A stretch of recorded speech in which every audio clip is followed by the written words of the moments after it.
라는 말씀의 선물의 시간 은혜 나눕니다. 우리는 앞장 21장 1절에서 9절을 통해서 유리 방랑하던 다윗이 높당의 제사장 아히멜렉에게 도움을 받았음에 대해서 살펴보았습니다. 그리고 우연히 그 광경이 사울의 신복 중에 하나였던 목자장 도액에게 목격됨으로 인해서 장차 불길한 사태가 일어날 것에 대해서 살펴보았었습니다. 오늘 본문은 바로 그 불길한 예견이 실제로 일어나는 과정에 대한 말씀입니다.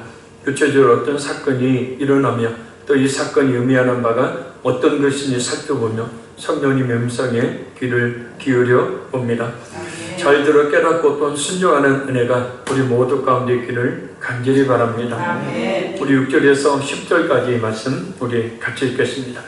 사울이 다윗과 그와 함께 있는 사람들이 나타났다 함을 들으니라. 그때 사울이 기브아 높은 곳에서 손에 단창을 들고 에셀나무 아래에 앉았고 모든 신하들은 그의 곁에 섰더니 사울이 곁에 선 신하들에게 이르되 너희 베냐민 사람들아 들으라. 이새의 아들이 너희에게 각기 밭과 포도원을 주며 너희를 천부장 백부장을 삼겠느냐. 너희가 다 공모하여 나를 대적하며 내 아들이 이새의 아들과 맹약하였으되 내게 고발하는 자가 하나도 없고 나를 위하여 슬퍼하거나 내 아들이 내 신하를 선동하여 오늘이라도 내복하였다가 나를 치게 하는 것을 내게 알리는 자가 하나도 없도다 하니 그때 에돔 사람 도액이 사울의 신하 중에 섰더니 대답하여 이르되 이새의 아들이 노비에 와서 아히두베의 아들 아히멜렉에게 이른 것을 내가 보았느니 아히멜렉이 그를 위하여 여호와께 묻고 그에게 음식도 주고 블레셋 사람 골리앗의 칼도 주더이다. 아멘. 사울왕은 다윗과 그 추종자들이 유다 땅 이 헤렛 수풀에 이르렀던 소식을 듣고 기브아 높은 곳에서 단창을 들고 에셀 나무에 앉아 그의 곁에 서 있는 신하들을 질책합니다. 다윗이 너희에게 밭과 포도원을 주며 또 천부장과 백부장을 삼아 주겠느냐라는 겁니다. 다윗이 자신의 아들 요나단과 맹약하고 자신을 치료함에도 불구하고 누구 하나 자신에게 알리는 자 하나 없다고 신하들의 충성이 약하다고 질책합니다. 그때 에돔 사람 도액이 나서서 다윗이 높당에서 아히멜렉의 도움을 받았던 사실을 일러바칩니다.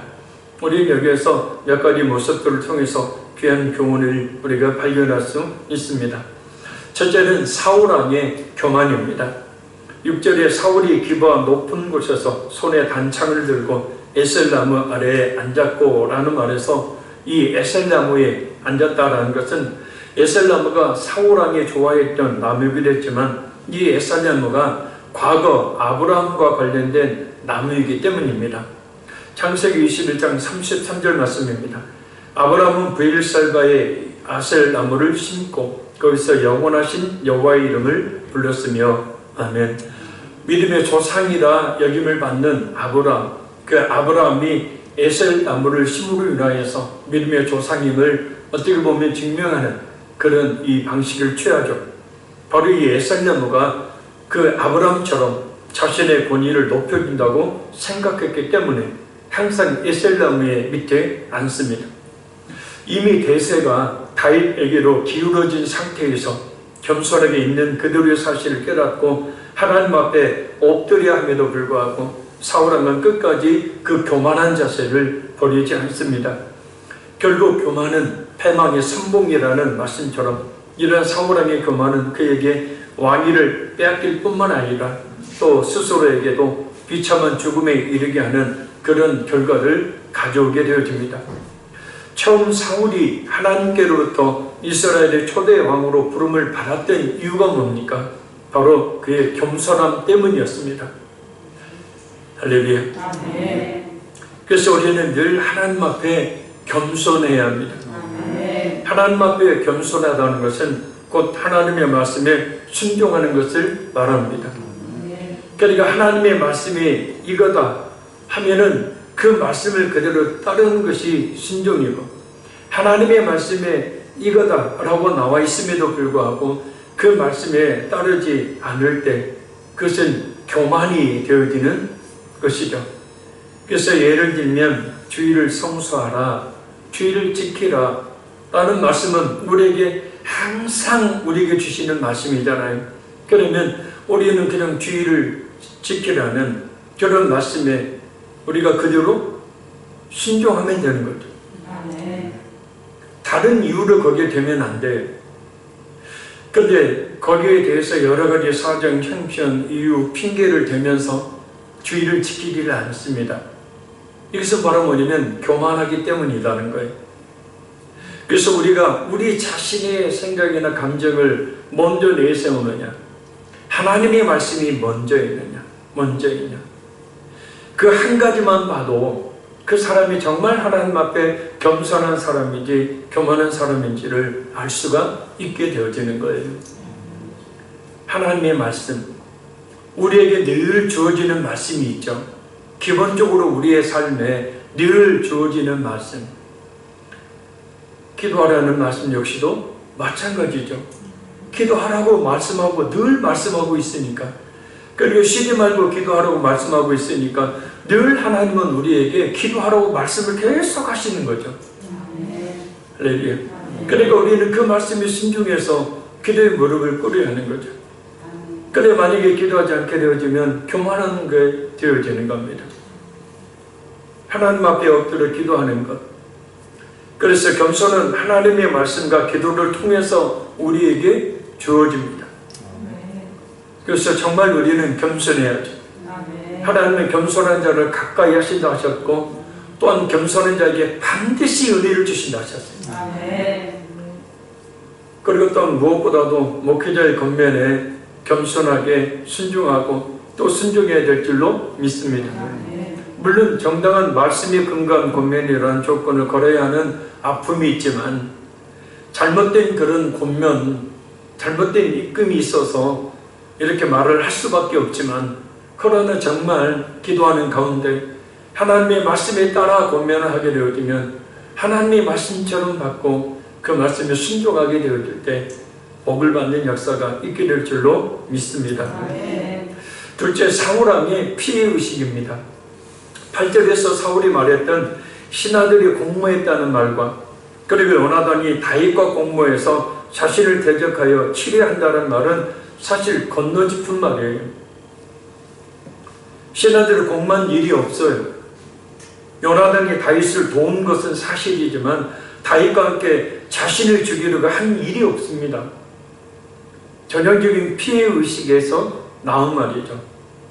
이 피해의식은 남이 자기에게 해를 입힌다고 생각하는, 주로 이 조울증을 앓고 있는 정신질환자에게서 나타나는 그런 현상입니다. 마음을 주관해 주시는 성령님이 이미 자신을 떠난 상태예요. 그렇다고 하나님 앞에 엎드려 기도하지도 않는 사울입니다. 도무지 자기의 마음을 어떻게 할 수 없는 상황이에요. 더군다나 다윗이 자신보다 올등한 존재로 세워지고 있는 그런 상황을 알죠. 그러니 그의 마음이 극심한 피해의식에 사로잡혀 있을 수밖에 없는 환경을 가지고 있습니다. 우리가 날마다 말씀을 묵상하며 그 말씀에 순종하기를 힘쓰는 삶을 살 때 우리 마음은 정결하게 되며 온유하게 되어집니다. 우리가 날마다 예수님처럼 습관을 쫓아 기도하기에 힘쓸 때 우리의 마음은 자연스럽게 거룩해지고 담대하게 되어집니다. 그래서 이런 피해의식으로 사람을 대하는 것이 아니라 예수 그리스도 안에서 성도들을 대할 때도 한 형제로 대하고 예수 그리스도를 위한 동역자로 서로를 대하는 그런 모습이 있게 되어져요. 그것은 가족들을 대하는 것도 마찬가지고, 우리가 세상에 불갑을 만나는 수많은 사람들을 대하는 것에 있어서도 역시 마찬가지입니다. 그래서 우리의 마음이 우리 성령님께, 우리 성령 하나님께서 우리의 마음을 주관하시도록 늘 성령 충만을 우리가 구해야 될 줄로 믿습니다. 셋째는 도에게 하나님을 두려워하지 않는 처세술이에요. 9절 10절을 보면 사울의 목자장이었던 도액이 나서서 자신이 다윗이 높 땅으로 들어온 것을 보았고 아히멜렉이 다윗에게 음식도 주고 또 골리앗에 칼도 주었다고 일러바칩니다. 아무도 나서지 않는 상황에 왕이 신임을 더 확실하게 받을 수 있는 기회를 놓치지 않는 저셋을, 그가 다윗과 함께 하시는 하나님을 조금이라도 알았더라면, 아니 자신이 정말 하나님을 따르는 사람이었다면 이런 처세는 하지 않았을 것입니다. 도액이 왜 이런 행동을 했을까? 그것은 그 마음에 하나님이 없었기 때문이에요. 그래서 그 소인이 가증하고 부패한 일을 서슴지 않는 겁니다. 시편 14편 1절입니다. 어리석은 자는 그의 마음에 이르기를 하나님이 없다 하는도다. 그들은 부패하고 행실이 가증하니 선을 행하는 자가 없도다. 아멘. 그래서 어리석은 자는 하나님이 없도다 하는도다, 하나님 없어라고 말하는 것뿐만 아니라 실제적으로 하나님 없는 것처럼 행동한다는 말씀이에요. 그러니까 하나님이 안 계시니까 그들은 부패했어요. 그들의 마음이 썩었다고요. 그들의 마음이 부패했기 때문에 그 행실이 가증해요. 그래서 선을 행할 능력이 애초에 그들에게 없는 거죠. 오늘 보면 17절을 보면 모든 신하들은 제사장들이 하나님에 의해 선택된 자들이기 때문에 죽이는 일을 꺼려합니다. 그런데 도액은 하나님의 그 마음이 없는 자에게 부패하고 가증한 일을 하고 선한 일을 행할 능력이 없는 자에게 그것에 아랑곳하지 않고 오히려 오직 사울왕의 그 마음에 들려고 제사장을 죽이는 일을 자행합니다. 85명의 제사장들과 그 가족들과 이는 전혀 하나님을 두려워하지 않는 태도임을 얘기합니다. 시편 9편 17절에 악인들이 소울로 돌아가며 하나님을 잊어버린 모든 이방 나라들이 그리하리로다 라고 말씀해요. 그러니까 하나님을 두려워하는 자만이 하나님 앞에 바로 설 수가 있게 되어져요. 지금도 우리의 생사화복을 주관하고 계시는 하나님, 한마디로 나의 목숨줄을 주고 계신 분이 누구냐? 하나님이시다는 거예요. 내가 천년 만년 살 것 같죠? 천만의 말씀입니다. 내가 이 상태로 평안하게 살 것 같죠? 천만의 말씀이에요. 하나님이 그 모든 것을 주시지 않으면 우리는 단 한순간도 올바로 제대로 평안한 가운데 살 수 없는 존재예요.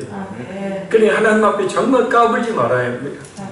하나님 앞에 정말 교만하지 말아야 합니다. 우리가 평범하게 일상을 누리며 사는 것이 이게 얼마나 하나님의 큰 은혜에 붙드심인지 몰라요. 그러나 이 도액은 하나님이 있다는 사실을 믿지를 않죠. 그래서 하나님을 두려워하지 않기 때문에 그렇게 아주 못된, 아주 끔찍한 짓을 행하게 되어집니다.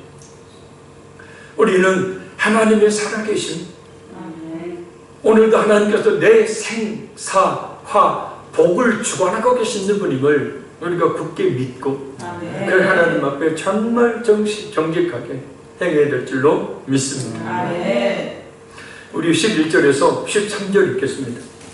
왕이 사람을 보내어 아히두베의 아들 제사장 아히멜렉과 그의 아버지의 온 집 곧 노베에 있는 제사장들을 부르매 그들이 다 왕께 이른지라. 사울이 이르되 너 아히두베의 아들아 들으라. 대답하되 내 주여 내가 여기 있나이다. 사울이 그에게 이르되 네가 어찌하여 이새의 아들과 공모하여 나를 대적하여 그에게 떡과 칼을 주고 그를 위하여 하나님께 물어서 그에게 오늘이라도 매복하였다가 나를 치게 하려 하였느냐 하니. 아멘. 사울왕은 사람을 보내서 아히멜렉과 그 집안의 모든 제사장들을 모이게 합니다.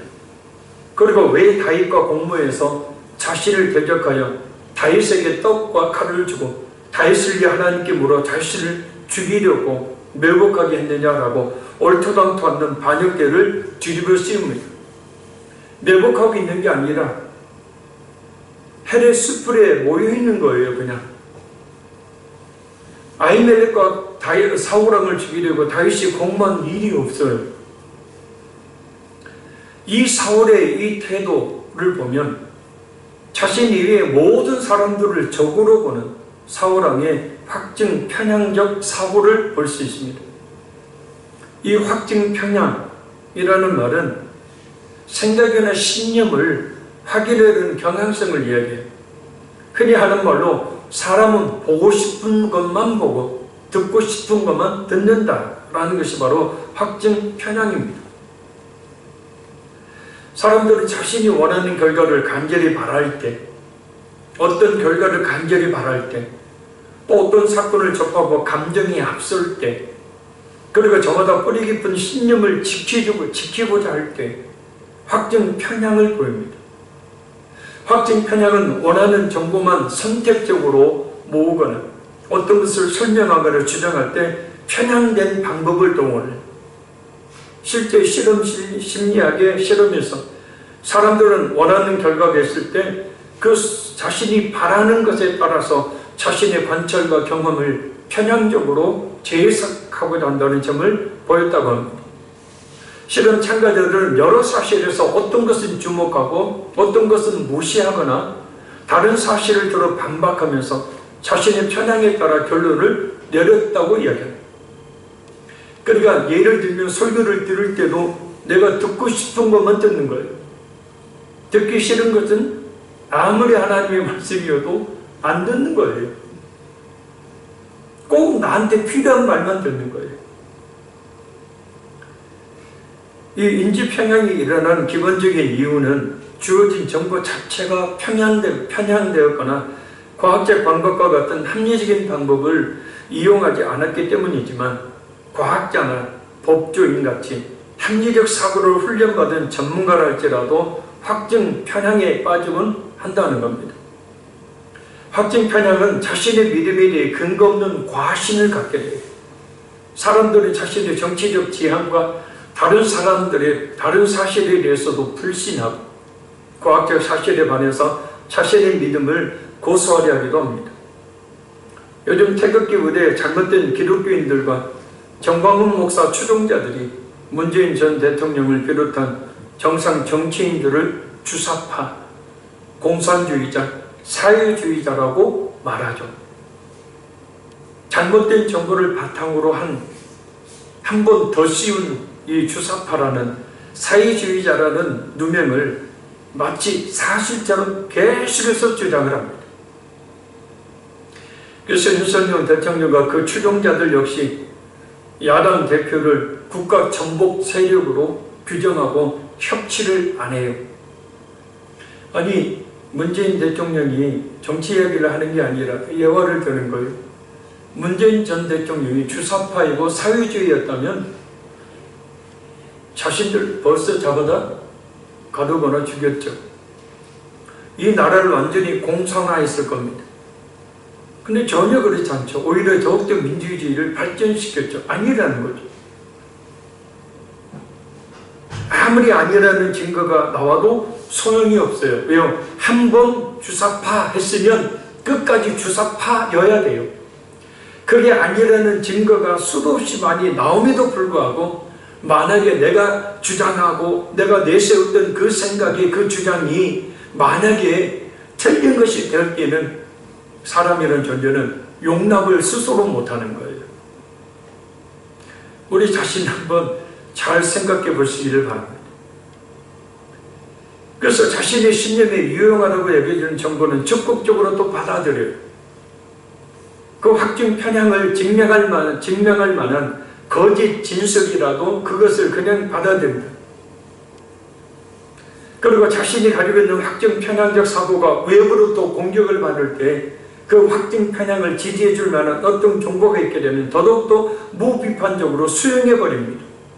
전형적인 이단들이 보이고 있는 행태이기도 합니다. 자신들이 믿고 있는 거짓 진리가 그 지옥으로 자신들을 던져버리는 그 거짓 진리가 자신들은 옳은 것으로 배웠기 때문에 그것은 옳은 거예요.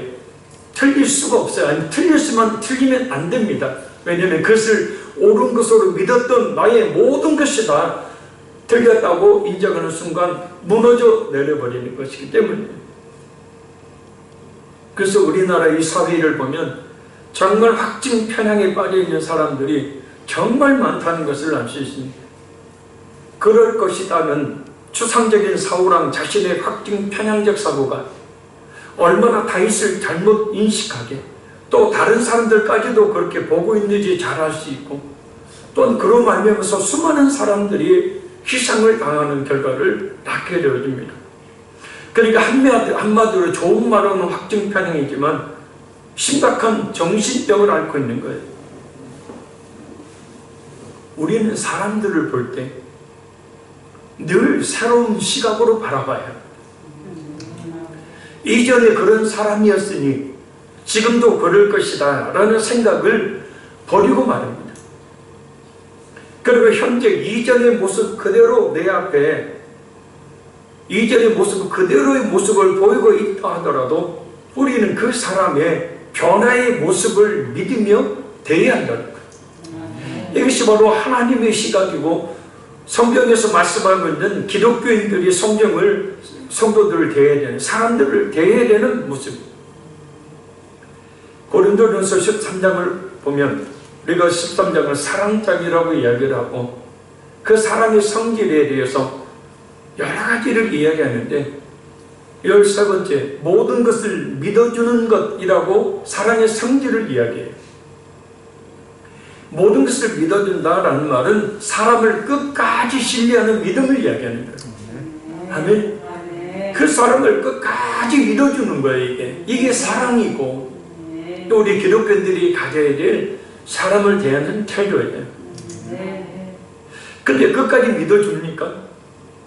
내 생각대로 안 하면, 내 기준에 맞지 않으면 등을 돌리거나 원수 취급하거나 하지는 혹시 않는지. 예수님이 우리를 끝까지 우리를 신뢰하시고 끝까지 우리를 믿어주셨기에 우리가 예수님을 믿을 뿐만 아니라 또한 하나님의 백성으로 점점점 더욱더 거룩해지는 줄로 믿습니다. 믿는 만큼 변화된 사람이라는 거예요. 믿어주는 만큼 변화된다는 거예요. 그러니까 내가 남편이나 자식, 자녀들을 주위에 있는 사람들을 믿어주지 않을 때 그 사람들은 도무지 변화의 조짐이 없는 거예요. 그러나 내가 믿어줄 때 이전에 그런 모습을 똑같은 모습으로 내 앞에 서서 나로 하여금 못마땅함과 미움과 어떤 증오의 마음까지 갖게 만든다 할지라도 그럼에도 불구하고 그 사람을 끝까지 믿어줄 때 그 사람은 결국 변화된다는 거예요.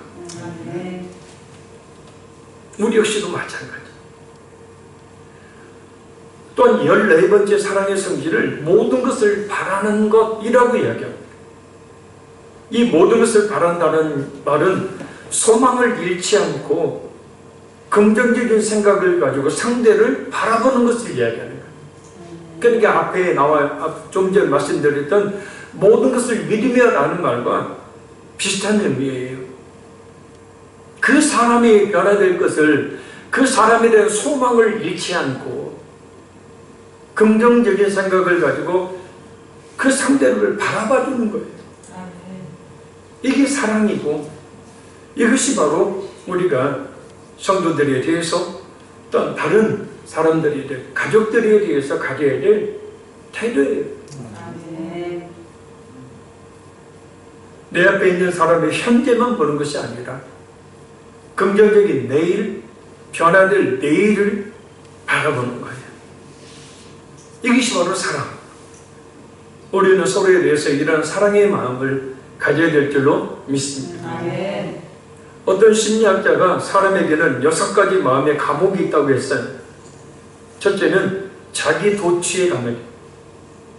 사람들에게 자신의 기분에 맞추라는 그릇된 자기 도취에 빠지는 그런 마음의 감옥을 가지고 있는 사람들을 이야기합니다. 쉽게 말하면 내가 좋으면 다른 사람도 좋아해야 되고, 내가 싫으면 다른 사람도 싫어야 돼요. 나한테 맞추라는 거예요. 자기 도취의 감옥. 공주병, 왕자병에 걸린 사람을 이야기하는 거예요. 혹시 우리는 지금 그런 감옥에 우리 자신을 가두고 있지는 않은지, 내가 기분 좋으면 다 기분 좋아야 되고, 내가 기분 나쁘면 다 나빠야 돼요. 왜 웃어? 내가 지금 기분이 이러는데. 기분 참 꿀꿀한데 너 왜 웃어 지금? 내가 이렇게 기분 좋은데 너는 왜 이렇게 인상 쓰고 있냐? 자기 도취의 감옥이에요. 둘째, 비판의 감옥입니다. 항상 다른 사람의 단점만 보고 비판하기를 좋아하는 마음의 감옥을 가지고 있는 사람. 그러게 영적으로는 날카로운 판단을 한다라고 말할 수 있을지 모르지만 그것은 역시 자신 스스로를 감옥에 가두는 행동이라는 것. 그래서 그 감옥 속에 자신을 가둬놓고 항상 보는 것이 다른 사람의 단점만 보는 거죠. 자기의 커다란 들보는 보지 못하고 다른 사람의 단점만 보고 그것이 잘못됐다라고 비판하고 마치 자신이 모든 것을 알고 있는 것처럼 자신이 깨어있는 사람인 것처럼 하는 사람들. 이게 바로 비판의 감옥이다. 혹시 비판의 감옥에 우리 자신을 가두고 있지는 않습니까? 셋째, 절망의 감옥.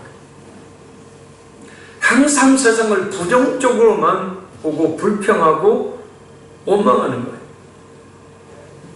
그러니까 부정적으로 바라보니 그 앞에 절망하는 마음의 감옥을 가지고 있는 사람. 그래 그 사람에게 밝은 미래가 없어요. 내일에 대한 소망이 없어요. 그래서 절망의 감옥 속에 자신을 가두는 거예요.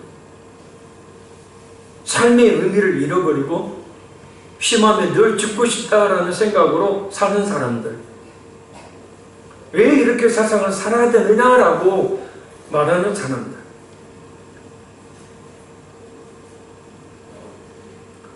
절망의 감옥. 그것은 미래를, 내일을 부정적으로 보는 거예요. 늘 부정적인 말만. 하나님께서 권사님한테 큰 은혜를 이번에 주신 줄 믿습니다. 분명히 하나님 은혜 주신 걸 아니까. 그러면 어떻게 돼요? 아멘. 정말 하나님 은혜 주셨습니다. 그렇게 고백해야 돼.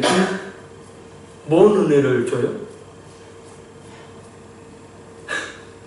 그러니까 부정적인, 모든 것이 부정적이니까 그 사람은 마음 자체가 절망이니까 마음이 밝을 수가 없어요. 그러니 계속해서 부정적인 말과 부정적인 행동을 하게 됩니다. 넷째, 과거 지향의 감옥이. 지나간 것에 얽매여서 자신의 마음을 가두고 미래의 지향적인 것을 막아버리는 마음의 감옥을 이야기합니다. 그러니까 이전에 아팠던 거, 슬펐던 거, 고통스러웠던 거, 힘들었던 거, 실패했던 거, 헤어졌던 거, 마음 아팠던 거, 이와 같은 것들은 부정적인 것들이니까 버려야 되는데 성경이 말씀하고 있잖아요. 옛사람을 벗어버리라. 근데 그것을 자꾸 끄집어내서 현실에 내 앞에 그걸 두는 거예요. 그래서 예전에 그랬으니까 지금도 그럴 것이다. 그러니 그 사람은 미래 제한적으로 나갈 수가 없는 거죠. 늘 그것이 과거가 자신의 발목을 잡는 거예요. 과거는요, 하나님의 은혜 외에는 다 잊어야 합니다. 아멘. 하나님의 은혜는 미래에 대한 하나님의 역사하심을 가져오게 만드는 근거가 되지만 우리의 삶 속에 지금까지 살아오면서 겪었던 모든 과거의 것들은 결국 우리를 미래 제한적으로 나가지 못하게 발목을 잡는다니까요. 옛날에도 그랬으니까 앞으로도 그럴 거야. 늘 과거의 아픔과 슬픔 속에서 벗어나지 못하는 사람. 정말 믿음 없는 사람들. 정말 믿음 없는 사람. 물론 예수님을 믿는 믿음이 있어서 구원에 이룰 수는 있지만 살아계신 하나님을 그 믿는 그러니까 하나님께서 우리에게 주신 말씀들은 다 미래지향적이에요. 그죠? 대부분 다 미래지향적이에요. 왜요? 하나님이 내일 역사하신다는 거잖아요. 왜 오늘만 보냐고. 그래서 과거 지향의 그 감옥에서 벗어나야 합니다. 다시 말씀드립니다. 과거에 베풀으셨던 하나님의 은혜 외에는 과거의 모든 것들은 다 잊어버려야 돼요. 자꾸 그것이 생각나서 나를 괴롭히면 그거 하나 놓고 붙들고 기도하는 거예요. 과거에 실패했던 어떤 일들 때문에 자꾸 오늘이 주저되고 내일에 대한 그런 밝은 그런 기대를 가지지 못하게 된다면 그것 놓고 그거 버리게 해달라고, 그거 잊혀지게 해달라고, 그 감옥에서 벗어나게 해달라고 기도해야 된다. 언제까지? 벗어날 때까지 기도해야 된다. 다섯째는 선망의 감옥이다. 남의 떡만 크게 보이고 내 것은 빈약하게 그리없어 스스로 자기 자신의 마음을 황폐하게 만드는 마음의 감옥을 가지고 사는 사람을 얘기해요. 그래, 다른 사람과 비교해서 그렇지 못한 자신과 자신의 환경을 원망하며 신세한탄하며 사는 사람을 얘기해요. 다른 사람에게 큰 은혜를 주고 다른 사람이 잘 먹고 잘 사는 것은 그 사람 몫이에요. 또 하나님은 내게 필요한 은혜를 주시는 거예요. 그러면 그것에 대해서 부러워하는 것도 좋고 하나님 저도 저런 은혜와 축복을 주십시오라고 하나님께 기도하러 나가야 되는 거예요. 근데 하나님 제가 보니까 저 사람은 기도도 별로 안 하고 예수도 안 믿는 저렇게 떵떵거리고 잘 먹고 잘 사. 난 제지도 가난한 남편 만나서 왜 이렇게 힘들게 살아야 됩니까? 선망의 감옥에 자신을 가두고 사는 사람. 마지막 여섯째는 질투의 감옥이 돼요. 남이 잘 되는 거 도저히 못 봐요. 사돈이 논을 살면 뭐 한다고요? 배가 아픈 게 아니라 막 배를 어떻게 해버리고 싶은 사람들 있잖아요. 도저히 다른 사람이 잘 되는 거 못 보는 사람.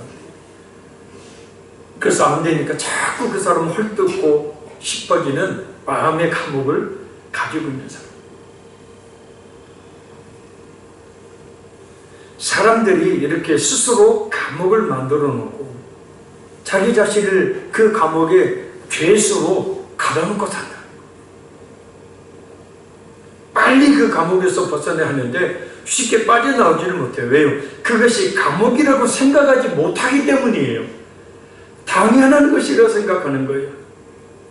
그런 마음들이 자신 스스로를 감옥에 가두는 것이라는 생각을 하지 못하고 있는 거예요. 심한 경우는 그 감옥이 그 영혼에 안식처가 되기도 한데 납치당했던 사람과 그 범죄자와 오래 있다 보면 그 사람과 동화된다는 거예요. 그러니까 지금까지 살펴봤던 6가지 감옥이 있게 되어지면 이 감옥에서 벗어나지 못하게 되어지면 그 감옥에 자신을 스스로 가두고 그 안에서 자기 스스로를 위로하며 영혼의 안식적으로 삼아버린다는 거예요. 그러니까 도무지 내일에 대한 기대나 소망을 가질 수 없는 그 감옥 속에 갇혀 살게 된다. 남편 잘못 만났어. 내가 이 고생을 합니다. 누구한테 이야기했더니 그 사람이 그렇게 이야기해. 그러게 얼마나 힘들어 그런 사람 만나서. 그게 너무 위로가 되는 거예요. 위로받았으면 거기에서 다시 벗어나야 되는데 벗어나지 못하고 또 그 감옥 속에 자신을 가두고 또 누군가에게 내가 남편 잘못 만나서 이렇게 힘들게 사는데 그러니까 또 밥 사주면서 위로해주니 그게 또 카타르시스가 느껴지니 또 다른 사람한테 그 얘기를 하고 그래서 또 그 얘기를 들으면서 위로를 받고 또 나의 자신을 또 그 영혼의 감옥에 더 깊은 아랫목으로 더욱더 집어넣는 거예요. 희한한 카타르시스를 느끼며 사는 거예요.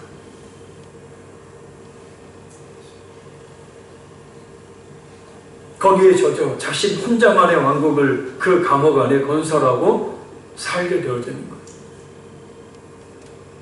나는 어떻게 그렇게 박복한 인생을, 정말 좋은 남편 만났더니 너는 잘 살았을 건데, 너는 어떻게 그렇게 그런 남편 만나서 박복한 인생을 사냐. 스스로를 잃어버리니까 눈물이 쏟아져요. 이 눈물은, 가짜 눈물도 마음에 큰 위안이 되는 거예요. 그 스스로 그 감옥에 또 자신을 집어넣는 거예요.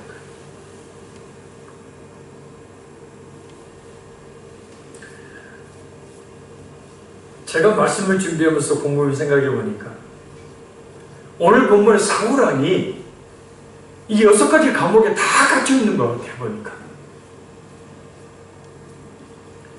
그래서 신하들에 대해서, 자신의 아들 요나단에 대해서, 그리고 다윗에 대해서 잘못된 생각을 가지고 질타하고 건너짚고 또 죽이려고 하고 하기까지 하고 있지 않습니까? 자, 우리의 모든 말과 행동은 우리의 마음에서 나옵니다.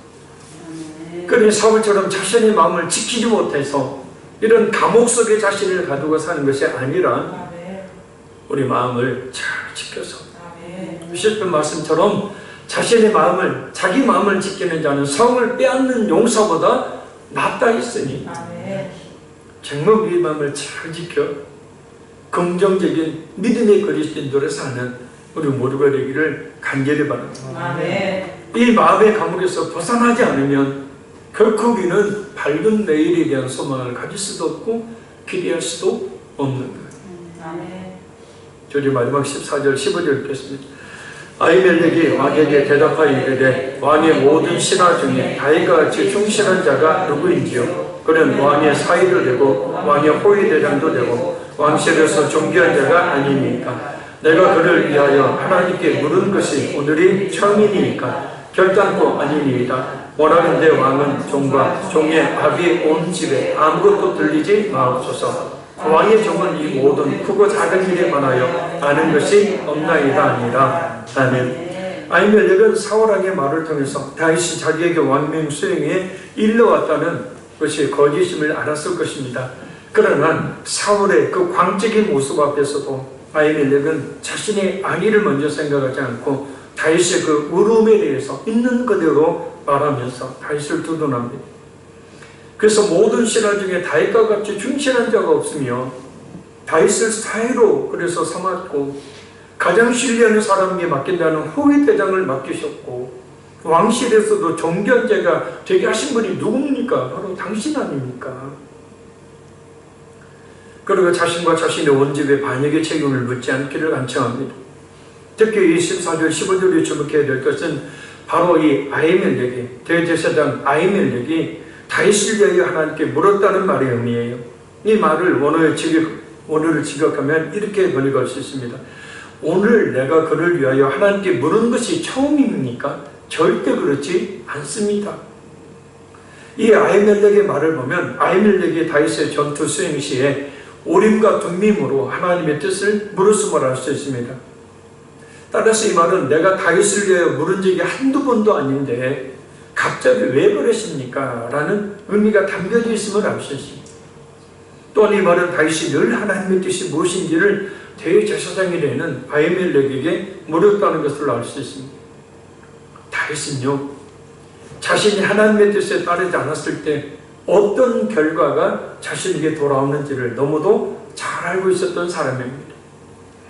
그것을 결과만 사건 중에 하나가 바로 이미 우리가 살펴봤던 21장 13절에서 15절을 통해 살펴봤던 가드 땅으로 자기 생각에 따라 갔다가 살기 위해서 수염에 침을 흘리면서 미친 척을 함으로 가드 사람들로부터 큰 수치와 멸시를 당했던 사건입니다. 그래서 다윗은 늘 하나님의 뜻이 무엇인지를 묻습니다. 특히 전쟁과 같은 국가적인 일에 대해서는 대제사장을 통하여 물어요. 하나님의 뜻에 따라 행동해야 실패가 없기 때문입니다. 우리는 어떤가요? 늘 하나님의 뜻을 묻고 있습니까? 늘 하나님의 뜻이 무엇인지를 알기 위해 말씀에 귀를 기울입니까? 중요한 것은 하나님의 뜻이 무엇인지를 알고 행동하는 것과 그저 자신의 순간적인 생각과 감정에 이끌려 행동하는 차이는 너무도 크다는 겁니다. 그래서 우리는 늘 진중하게 하나님 뜻을 분별하기 위해서 성경을 펴고 또는 하나님의 말씀에 귀를 기울여 들어야 합니다. 내 생각과 감정이 아닌 성령 하나님의 그 성경적 감동하심에 민감하게 반응해야 합니다. 그래서 하나님께서 원하시는 그 축복의 길을 가야 합니다. 말씀 맺습니다. 사울 왕의 교만이 자신에게 또는 이스라엘의 어떤 결과를 낳게 되었는지를 우리가 깨닫고 우리는 늘 하나님 앞에 겸손해야 합니다. 진정한 겸손은 하나님의 말씀과 기도에 진실하게 열심을 내는 자에게 자연스럽게 주어지는 말씀을 잘 듣고 순종하며 늘 깨어 기도해야 합니다. 우리의 마음을 주관해 주시는 성령께서 그 성령 하나님께서 사울을 떠났을 때 그의 마음이 심각한 확증평안과 피해의식에 젖어서 사람들을 잘못되었던 것처럼 우리는 우리의 마음을 선하게 인도하실 성령으로 충만해져요. 또한 다른 사람의 변화에 대한 그 믿음을 끝까지 가지고 대해야 합니다. 사울이 가지고 있었던 자기 도취의 감옥, 비판의 감옥, 절망의 감옥, 과거 지향의 감옥, 선망의 감옥에서 벗어난 그 감옥 안에 자기 혼자만의 왕국을 건설하고 살아서는 그렇지 않으면 어리석은 죄를 저지르고 말기 때문입니다. 하나님을 두려워하는 자만이 하나님 앞에 바로 설 수 있습니다. 지금도 우리의 생사화복을 주관하신 하나님을 두려움과 동시에 사랑하여 그 하나님 앞에 정직하게 행해야 될 줄로 믿습니다. 그러기 위해서 다윗처럼 늘 하나님의 뜻이 무엇인지를 물어야 우리의 순간적인 생각과 감정에 이끌려 하지 말고 진중하게 하나님 말씀을 통해서 하나님 내게 원하시는 뜻이 무엇인지를 듣고 성령 하나님의 감동하심에 민감하게 반응해야 될 줄로 믿습니다. 이 시간 몇 가지 기도 제목 드립니다. 기도 제목 가지고 우리 모두 잠시 기도하겠습니다. 하나님께서 반드시 은혜를 베풀어 주시는 겸손한 자는 하나님의 말씀과 기도에 열심을 내는 자니 늘 말씀과 기도에 열심을 내어 겸손한 자 되게 하옵소서. 성령님 이 시간 충만하게 임하셔서 우리 자신의 자기 도취의 감옥, 비판의 감옥, 절망의 감옥, 과거 지향의 감옥, 선망의 감옥이 있다면 그 감옥에서 벗어나게 하심으로 우리 마음을 선하게 주관하여 주옵소서. 저희의 생사복을 주관하고 계시는 하나님을 두려움과 동시에 사랑하여 그 하나님 앞에 늘 그 뜻을 물어 정직하게 행하게 하옵소서. 우리 통속으로 주여서만 간절히 기도하겠습니다. 주여